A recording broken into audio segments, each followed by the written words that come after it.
January 2026. In Beijing, a man disappears. Not just any man. Zhang Youxia, vice chairman of China's Central Military Commission, the second most powerful military figure in the entire country. Second only to Xi Jinping himself. No announcement, no press conference, just gone. And a lot of rumors. Days later, a notice appears on the Central Commission for Discipline Inspection website.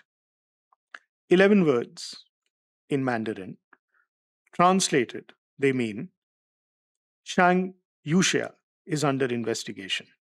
That's it. No reason given, no charges listed. Now, in most countries, you'd call this a scandal. But in China, it's just another Tuesday. Part 1. The Tigers. In Chinese political slang, there's a term, Lao Hu, Tigers. It means senior officials caught in Xi Jinping's anti-corruption campaign. As opposed to flies, the small-time corrupt officials at the bottom. He has been catching tigers for years.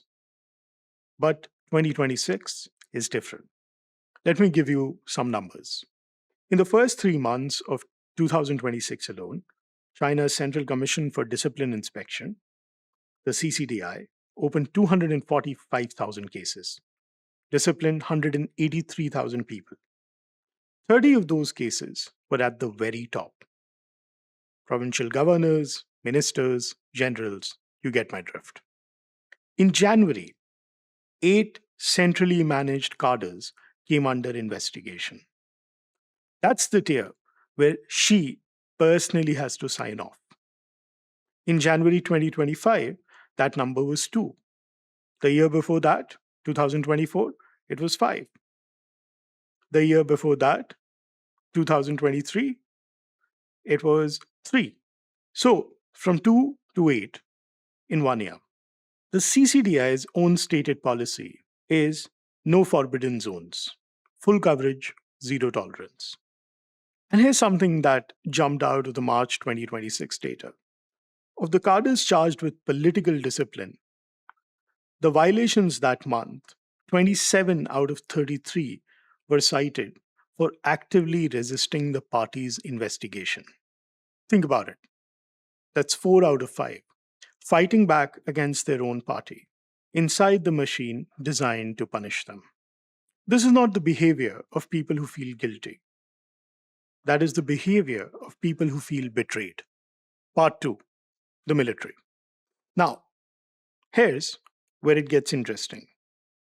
Because this isn't just about civilian officials. The real story is the military. Since 2022, over 100 senior PLA officers have been dismissed or simply disappeared from public life. Generals, admirals, department chiefs. A team at CSIS, the Center for Strategic and International Studies in Washington, built the first systematic database of these purges. They're finding roughly 52% of all PLA leadership positions have been affected. Let that sink in, 52%. That's over half the number. This is not a purge. This is a reconstruction. And it gets more specific than that. Of the officers purged from the Central Military Commission, 80% were from the operational track. These aren't paper pushers. These are the people who know how to fight. Field commanders, joint operation planners, the officers who run complex multi-domain exercises. The CMC, the body that nominally commands China's entire military, now has no serving member with a field command background. Not one. The Joint Staff Department, which plans large-scale exercises and coordinates operations, has lost its chief and 3 deputy chiefs simultaneously. The measured result? Complex military exercises have dropped in number and sophistication. Operations that require months of careful planning with Russia have stalled. On paper, China's military is weaker today than it was in 2022. But here's the thing. That's not the right lens of looking at it. Part 3, the real reason. So, why did General Youxia really disappear? Here is what is interesting about this case. The notice that announced the investigation did not include the standard anti corruption language. Every other purge uses it. Boilerplate about graft and discipline. Zhang's notice had none of that. So, it wasn't about corruption. Researchers at the Jamestown Foundation cross referenced with Chinese language sources, including the Wikipedia entry on PLA Taiwan contingency planning, point to the same answer. General Zhang Youxia and other experienced generals around him questioned whether the PLA could actually achieve Xi Jinping's 2027 target. And what target would that be? In 2023, Xi apparently issued an internal directive. By 2027, the People's Liberation Army must be capable of rapid military action against Taiwan. 2027, then, is the PLA's 100th anniversary. It's also when Xi expects to secure a fourth term as party leader. And the generals, the people who actually knew how ready or not ready the army was, said this cannot be done on that schedule.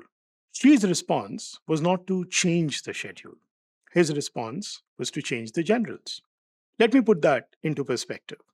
The most battle experienced military command in China told their supreme leader, "We are not ready for this," and they were removed for saying it. What Xi has built in their place is a command that will say yes. Now think about what that means. A weakened military, on paper, sounds like a safer world, less capable of action, less dangerous. But a command that has been stripped of the professionals who said not yet, that command has a lower bar for being used. The brake is gone. The people whose job it was to say, wait, the timing is wrong, the logistics aren't ready, the risks are too high, they're gone. A yes sir force with lower capability may actually be deployed sooner, not later. Part 4, the neighbors react. Japan pays a lot of attention to its larger neighbor. It noticed.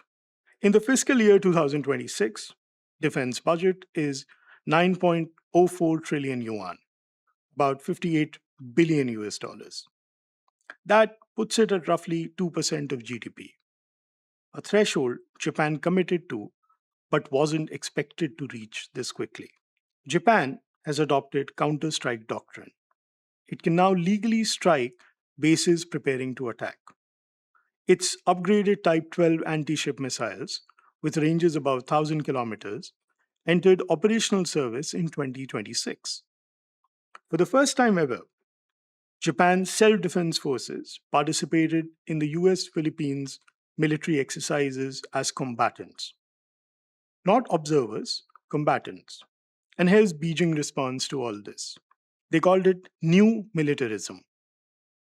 That's the label China is applying to Japan's rearmament. At the Shangri-La Defense Dialogue on the last day of May 2026, Japan's defense minister, Koizumi, pushed back in public. His argument: how does a state with the world's largest nuclear arsenal and strategic bomber forces accuse a country with neither of militarism? That is not diplomatic friction. That is two countries openly naming each other as adversaries at a multilateral security forum. And then there's what happened at the September 2025 Beijing military parade. Xi Jinping, Vladimir Putin, Kim Jong un on the same platform together in public for the first time. The day after, Xi and Kim held a formal summit, their first in 6 years. The joint communique they released dropped all mention of denuclearization of the Korean Peninsula. The first time that had happened. A source briefed on Xi and Putin's May 2026 discussions told Time magazine China and North Korea will coordinate more explicitly against what they are calling Japan's new militarism. Japan is not a bystander in China US competition. Japan is the named target of a three-way axis. Part 5, the window. Chinese social media, like social media elsewhere in the world, doesn't usually produce geopolitical strategy. But in 2026, platforms like Sohu, Tencent News, and Zhihu have been running detailed public analysis under a specific concept, the window period. The argument goes like this. Right now, in 2026, the PLA's naval strength is at a cyclical peak. The United States is retiring older ships faster than it's building replacements. And America's next generation of destroyers and carriers, the ones that would shift the balance back, haven't entered service yet. The window is open. After 2027, it starts to close. This isn't classified strategy. This is what Chinese citizens are reading and discussing on public platforms. The domestic information environment is not debating whether there is a window. It is debating what to do with it. The convergence. 5 independent timelines converge on 2027. The PLA's 100th anniversary, Xi's fourth term, Party Congress, Japan's constitutional revision.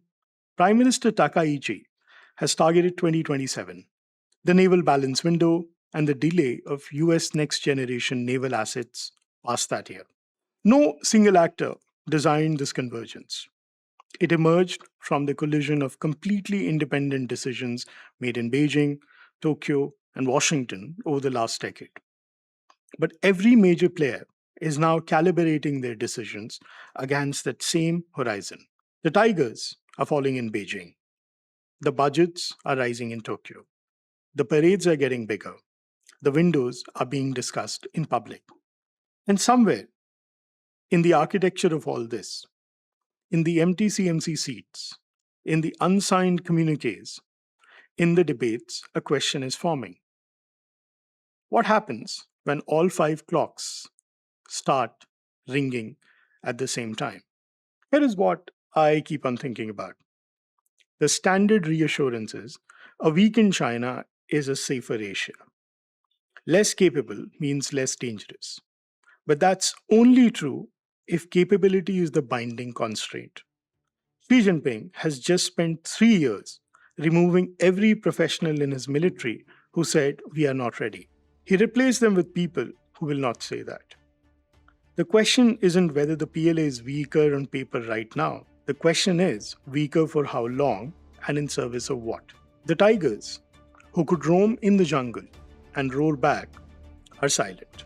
And as the tigers fall, the shadows across Asia are getting longer. Thank you.